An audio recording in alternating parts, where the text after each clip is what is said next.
কসবার খবরে নজর রাখবো। গতকাল রাতে কসবায় গোষ্ঠীদ্বন্দ্বের জেরে গুলি বোমা, দুই কাউন্সিলরের অনুগামীদের মধ্যে সংঘর্ষের অভিযোগ। এলাকা থেকে উদ্ধার গুলির খোল। তৃণমূলের এক মহিলা কর্মীকেও মারধরের অভিযোগ। গুলি বোমাবাজির অভিযোগে ধৃত 5 জন।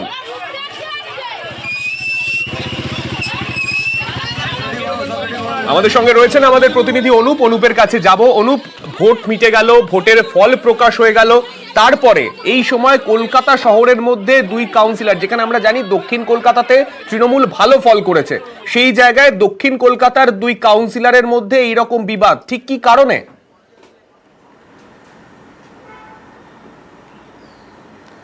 তো কসবা যে ইন্দ্রপার্ক এলাকা, সেখানে এই ইন্দ্রপার্ক এলাকায় কিন্তু গতকাল রাতের বেলা দুই গোষ্ঠীর মধ্যে একেবারে গন্ডগোল। দুই কাউন্সিলরের মূলত বচসা, যার জেরে গুলি চলার ঘটনা, মানে বোমাবাজির ঘটনায় অভিযোগ করা হচ্ছে।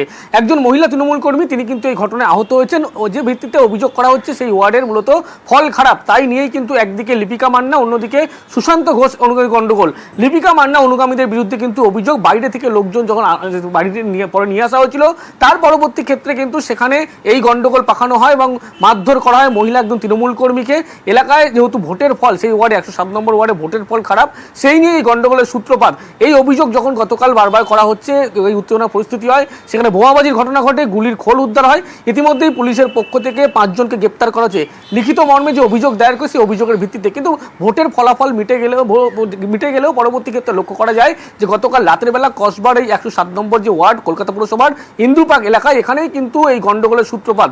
ভোটের ফল খারাপ, সেই নিয়েই কিন্তু বিবাদ। লিপিকা মান্না, যিনি কাউন্সিলর বর্তমান, তার অনুগামীদের বিরুদ্ধে সরাসরি অভিযোগ করা হচ্ছে, কিন্তু লিপিকা মান্নার পক্ষ থেকে অভিযোগ অস্বীকার করা হচ্ছে। অন্যদিকে সুশান্ত ঘোষ, যে আরও এক কাউন্সিলর, তিনি কিন্তু একেবারে সরাসরি তাকেই দায়ী করছেন।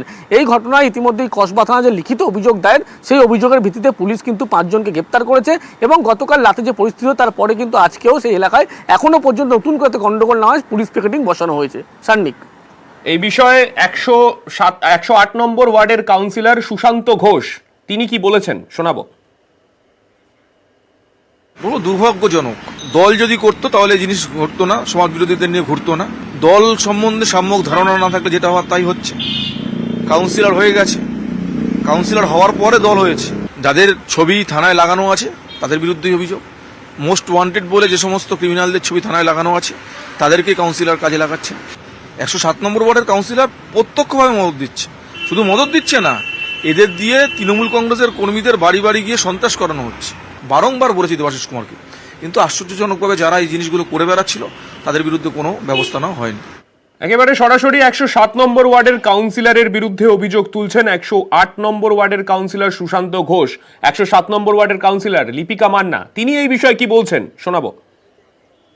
আমি শান্তিপ্রিয় মানুষ, আমি কখনো গন্ডগোল ঝগড়া এগুলো করি না। আসল ঘটনা তো বাড়িওয়ালা ভাড়াটে নিয়ে। বারংবার কেন এরকম ভাবে গোষ্ঠীদ্বন্দ্ব বলা হচ্ছে আমি বুঝতে পারছি না। দুষ্কৃতি, সন্ত্রাস আমি তৈরি করছি, এগুলো আমি বলতে পারছি না। ওয়ার্ডে যারা থাকে, যারা মিটিং করে, মিছিল করে, পার্টিতে যারা আসতে চায়, কাউকে তো আমি বাদ দিতে পারি না। আমি তো জনপ্রতিনিধি, আমি তো সবার কাজ করব।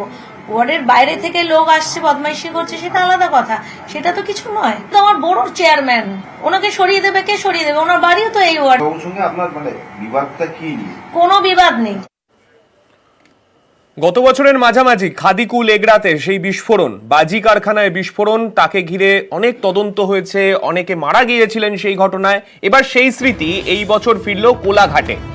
কোলাঘাটের পয়াগ্রাম, সেখানেও বাজি কারখানা, সেই বাজি কারখানায় আগুন এবং বেআইনি বাজি কারখানায় বিস্ফোরণ থেকেই এই আগুন বলে প্রাথমিকভাবে অনুমান। একাধিক বাড়ি ক্ষতিগ্রস্ত হয় এই বিস্ফোরণের ফলে। দীর্ঘদিন ধরে গ্রামে বেআইনি বাজির কারবারের অভিযোগ।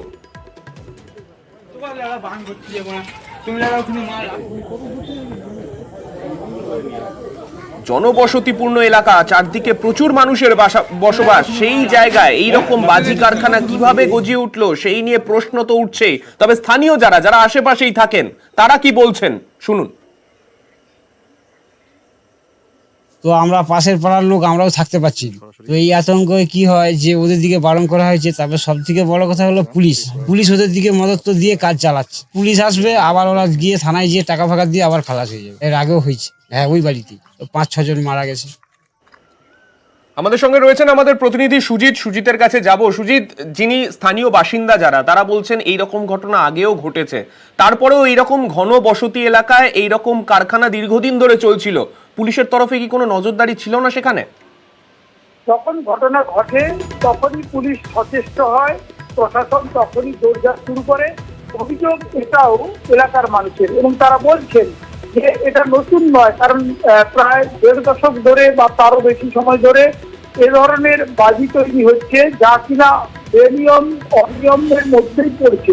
সেখানে এমন ঘটনা ঘটে এবং যখনই কিনা বিস্ফোরণের মতো ঘটনা ঘটে এবং মানুষের মৃত্যু হয়, তারপরই দেখা যায় নড়ে চড়ে বসে প্রশাসন, দৌড়ঝাঁপ শুরু করে পুলিশ। কিন্তু তারপর পরপর দেখা যায় সময়ের সঙ্গে সঙ্গে সবকিছু যেন ভুলে যাওয়া হয় এবং আবারও রমরমিয়ে চলতে থাকে এই বাজি তৈরি অবৈধভাবে তার কারবার। এবং সেটা ফলে প্রয়াগেও, যেটা কোলাঘাট থানা এলাকার মধ্যে পড়ছে, এবং থানার কাছাকাছি এলাকা যেখানে কোলাঘাট থানা ফাঁড়ি রয়েছে, পুলিশ ফাঁড়ি, সেখানে কিনা এরকম ঘটনা যা নিয়ে রীতিমতো ক্ষোভ জানাচ্ছেন এলাকার মানুষ।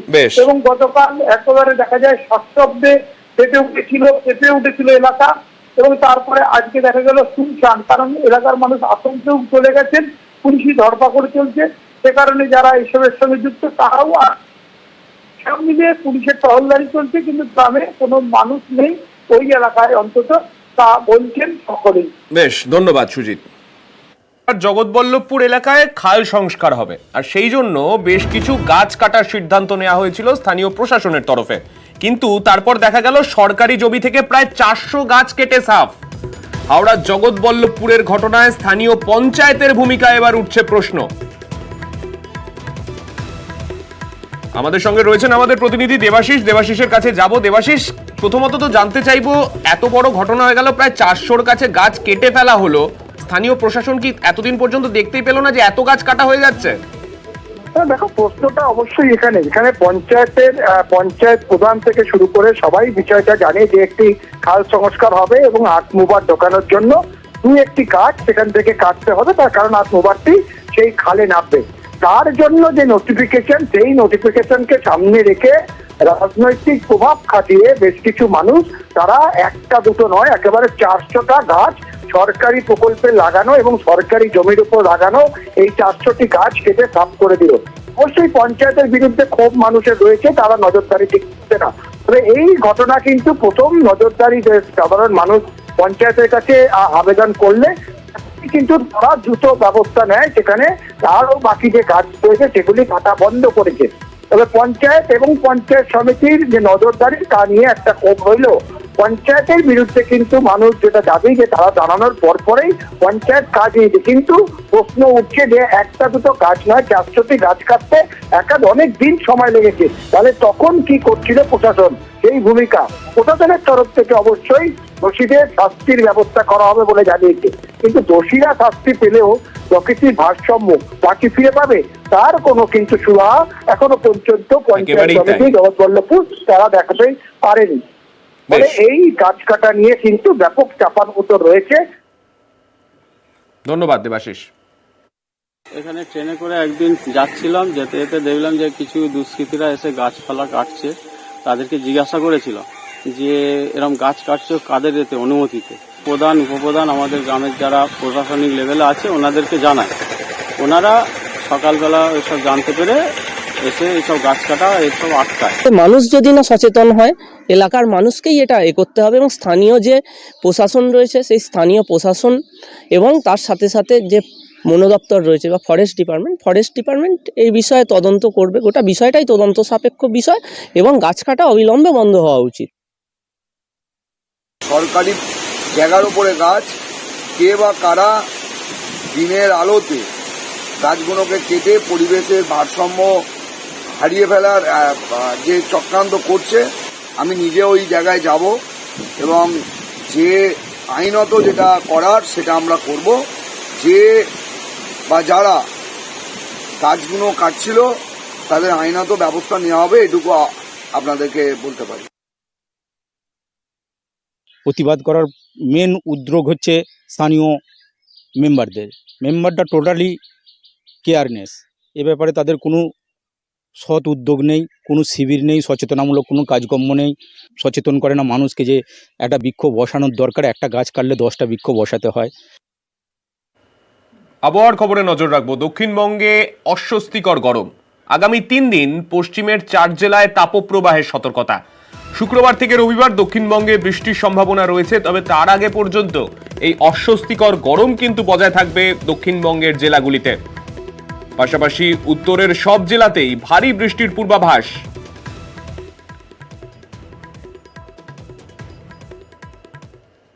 ভেরি হেভি রেনের সতর্কবার্তা দেওয়া আছে আলিপুরদুয়ার এবং কোচবিহার, আর হেভি রেনের সতর্কবার্তা আছে দার্জিলিং, কালিম্পং এবং জলপাইগুড়ি। অ্যাকচুয়ালি আপনাদের সাথে এই আগেও শেয়ার করা হয়েছে, আমাদের ডিপার্টমেন্ট করেছে। আমাদের ডিপার্টমেন্ট একটি এক্সটেন্ডেড রেঞ্জ প্রেডিকশন বার করে, সেটা হচ্ছে 1 মাসের জন্য, প্রতি সপ্তাহে দেয়, এবং সেটাতে কিন্তু অলরেডি ইঙ্গিত করা হয়েছিল যে week starting with 20th June থেকে পরে এই দুটি 20 থেকে যে 20শে জুন থেকে যে সপ্তাহটা শুরু হচ্ছে আর কি, আমাদের ওই সপ্তাহটা হয় সাধারণত ওটা শুক্রবার থেকে, বুঝতে পারছেন তো? শুক্রবার মানে ধরুন শুক্রবার থেকে 21 তারিখের থেকে যেটা শুরু হবে, ঠিক আছে তো?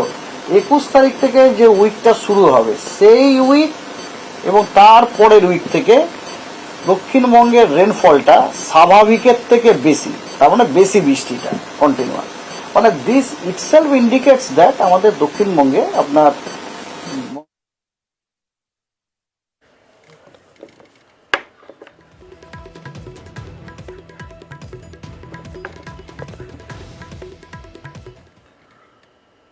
শুধুমাত্র দক্ষিণবঙ্গের গাঙ্গেয় পশ্চিমবঙ্গের অংশের যে জেলাগুলো রয়েছে সেই অংশের জেলাগুলো নয়, পশ্চিমের জেলাগুলোর অবস্থা কিন্তু গরমে নাজেহাল। গত 24 ঘন্টায় বাঁকুড়ার সর্বোচ্চ তাপমাত্রা 42 ডিগ্রিরও বেশি। সকাল থেকেই তীব্র গরমে নাজেহাল বাঁকুড়া। বাতাসে আপেক্ষিক আর্দ্রতা বেশি থাকায় বাড়ছে অস্বস্তিও। মূলত পশ্চিমের জেলাগুলোর যেরকম পরিস্থিতি থাকে, যেখানে শুকনো গরম দেখে অভ্যস্ত সেখানকার মানুষ, সেখানে এখন যেরকম একদিকে তাপপ্রবাহের পরিস্থিতিও রয়েছে, তার পাশাপাশি বাতাসে আপেক্ষিক আর্দ্রতাও সেখানে যথেষ্ট বেশি। তাপপ্রবাহের পরিস্থিতি রয়েছে পুরুলিয়া, ঝাড়গ্রাম সমস্ত জেলাতেই। ঝাড়গ্রামের পরিস্থিতিও সেখানে আমরা দেখলাম, পুরুলিয়াতেও ইতিমধ্যেই সকাল থেকে চড়া রোদের ছবি। অস্বস্তিকর গরমে নাভিশ্বাস উঠছে সেখানকার বাসিন্দাদের। গত 24 ঘন্টায় সেখানকার সর্বোচ্চ তাপমাত্রা উঠেছিল 42 ডিগ্রি সেলসিয়াসেরও বেশি।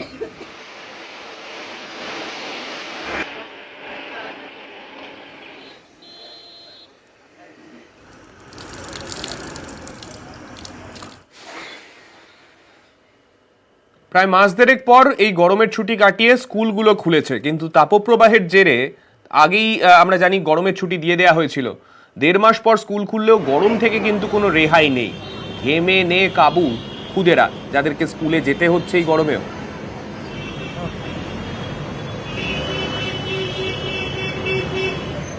ফ্রুটস তো খাবেই, আর একটু চেষ্টা করবো কটনের জামা কাপড় পরানো, আর যত সম্ভব ওয়াটারমেলন, ফ্রুটস, এই ধরনের গ্রেপস, যেগুলোতে ওয়াটারি ফ্রুটস আছে সেগুলো খাওয়ানোর চেষ্টা করবো, ডাবের জল এগুলো। ফার্স্ট অফ অল ওকে বটলে ওআরএস ভরে দিয়েছি, কারণ যা হিউমিড তাতে আমার মনে হয় শুধু জলে কাজ হবে না, ইভেন এক্সট্রা বটলও দিয়েছি, যাতে ওই জলটা ফিনিশ হয়ে গেলে, আমার ছেলে একটু বেশি জল খায়, ওই জলটা ফিনিশ হয়ে গেলে যাতে আর একটা বটল সেইভাবে ওকে কাস্টম করে পাঠানো হয়েছে। এছাড়া বাড়ি গেলে ও জানে যে আমাকে কিভাবে কি করতে হবে, এক্সট্রা ক্লোথস দেওয়া আছে। চেষ্টা করছি যাতে ও গরমটা কম লাগে। সকালবেলা সাধারণত হালকা জামা কাপড় পরানো তো সম্ভব না, স্কুল ইউনিফর্মই আসতে হবে, কিন্তু সকালবেলা সেরকমভাবে এখনো তো খুবই শিশু আমার, যেহেতু একদম লোয়ার নার্সারি, সেরকম প্রিপারেশন তো কিছু নেওয়ার নেই, গরম কিছু করার নেই, এটাকেই হ্যান্ডেল করতে হচ্ছে। প্রায় মাস দেড়েক পর স্কুল খুললো, কিন্তু এই তীব্র গরমে হাতে গোনা উপস্থিতি। গরমে স্কুলে এসে অসুস্থ হয়ে পড়ছে পড়ুয়ারা। বাঁকুড়ার স্কুলগুলিতে কমেছে উপস্থিতির হার। পশ্চিমের জেলাগুলোর পরিস্থিতি বলছিলাম একটু আগেই, সেখানে তাপপ্রবাহের পরিস্থিতি, তার মধ্যে খুদেদেরকে কিন্তু এর মধ্যেও স্কুলে যেতে হচ্ছে। আমাদের সঙ্গে রয়েছেন আমাদের প্রতিনিধি প্রিয়ব্রতর কাছে যাব। প্রিয়ব্রত, আজকে স্কুল খুললো দীর্ঘ প্রায় 1.5 মাস পরে। আজকে স্কুলগুলোর কি পরিস্থিতি দেখলে সেখানে? খুদেদের তো স্কুলে যেতে হচ্ছে।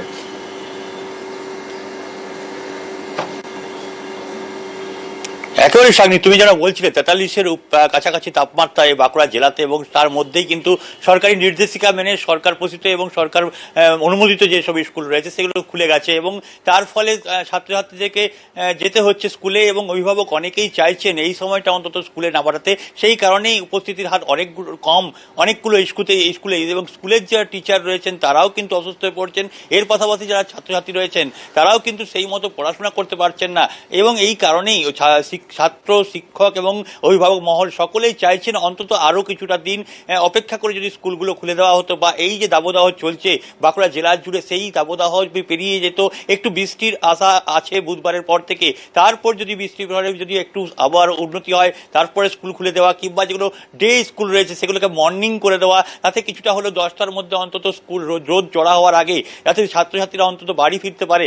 এবং যারা টিচার রয়েছেন তারাও কিন্তু অসুস্থ হয়ে পড়েছেন, অনেকেই বমি ভাব হয়েছে, অনেকের মাথা ধরে গেছে, অনেকে ক্লান্ত হয়ে পড়েছেন, এবং অভিভাবকরা যারা বলছেন যে অন্তত স্কুলে আসছে ঠিকই কিন্তু ঠিকঠাক করে পড়াশোনা করতে পারছেন না, মনোনিবেশ করতে পারছেন না। এর পাশাপাশি বাড়িতে যেয়ে তারা কিন্তু একেবারে ঘুমিয়ে পড়ছেন।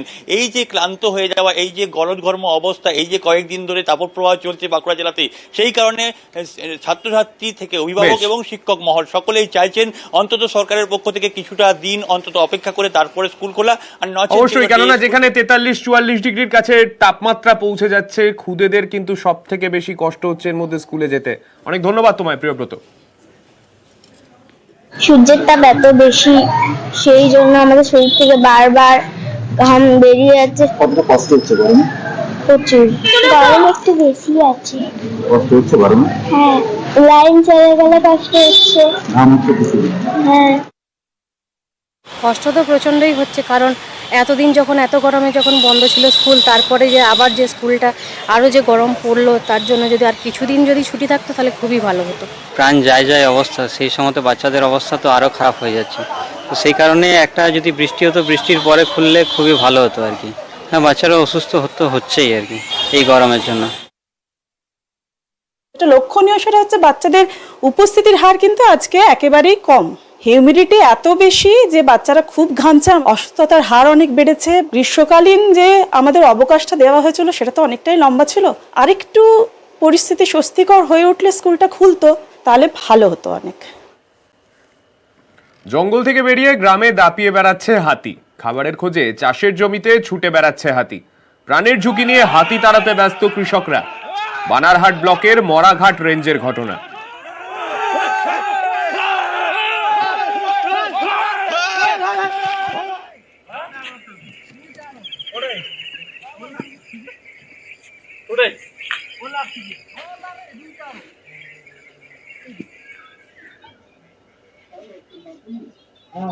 গ্রামের লোক পুরো আতঙ্কিত। ডেলি 60-70টা হাতি আসতেছে আমাদের বনবস্তি এলাকার চানাডিপা 1544 পাটে।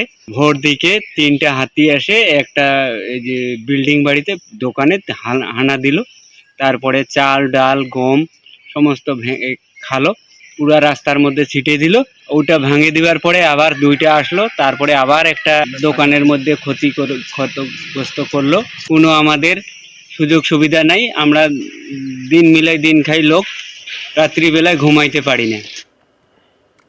শুধুমাত্র উত্তরবঙ্গেই নয়, ঝাড়গ্রামের কুন্দলডিহি সেই এলাকাতেও রাতভর দল ছুট হাতির তাণ্ডব। বাড়ির ভেতর থেকে চালের বস্তা তুলে নিল হাতি, দাপিয়ে বেড়ায় ফলের বাগানেও। ভোরে বন দপ্তরের তরফে হাতিটিকে পুকুরিয়ার জঙ্গলে ফেরত পাঠানো হয়।